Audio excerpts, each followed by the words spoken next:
Hello, this is Adam Best, And this is Tanner Smith. and today we're going to be talking about Thoreau's ideal person in his book, Walden, or Life in the Woods. As the ideal person, we picked our friend Brandon King, and we put him through a couple of scenarios and situations that we would encounter in everyday life. And we had him act as the ideal person in the eyes of Thoreau. And some of those ideals would be the breaking out of society, him being his own person, being a nonconformist or just following your own path, and the simplicity of life. So let's get this started.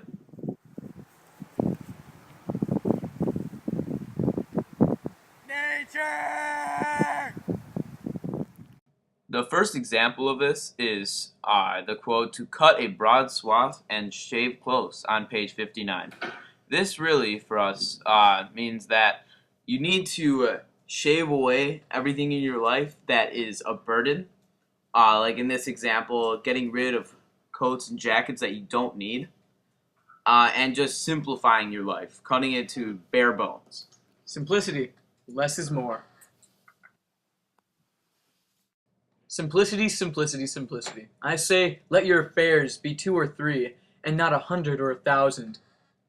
Instead of 1,000,000, count half a dozen, and keep your accounts on your thumbnail, page 59 to 60. The whole point of this quote really is that you really need to focus on not 1,000,000 things at a time, just 1 or 2, because that is how you get problems solved, because you don't have your mind everywhere. Your mind is clear and life is simpler. In this example, Brandon is crossing out everything in the assignment notebook that isn't important or less important than this project that we're doing right now. We're really focusing on it to try to get the A+. In this example, we are showing that the ideal person needs to tackle the more important issues at hand before he can move on to the new ones. Another quote is, "Still, we live meanly, like ants, though the fable tells us that we were long ago changed into men. Like pygmies, we fight with cranes. It is error upon error and clout upon clout, and our best virtue has its occasion as superfluous and evitable wretchedness." That was on page 59. This quote refers to a piece of ancient Greek mythology where pygmies would fight against cranes that occasionally would just appear and start attacking them. The cranes were just a nuisance on these men's life, and the insignificant fighting never resulted in anything. In this example, it shows that men will always try to rise against something unbeatable. Error after error, taking hit after hit, they will lose. The ideal man knows when he is beat. He knows when he will not change the outcome.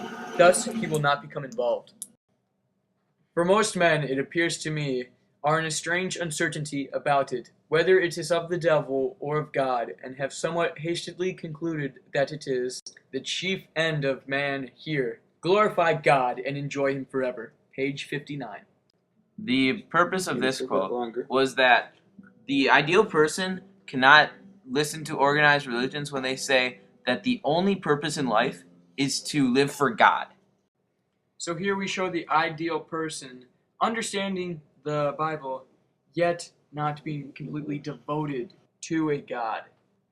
Do not trouble yourself much to get new things. Whether clothes or friends, turn the old, return to them. Page 212. We chose this example because today we have a lot of people freaking out about the iPhone 5 when the ideal person would be sticking with the old flip phones. The ideal person will not go out of his way to get something new. He will stick with the old, which he is more comfortable with. Once again, less is more. Say what you have to say, not what you ought, on page 212. Does this make you look bad? Yes. As the quote says, the ideal person says what's on his mind, not what other people want to hear. So throughout the entire book, Emerson is in the woods, clearing his mind and separating himself from society.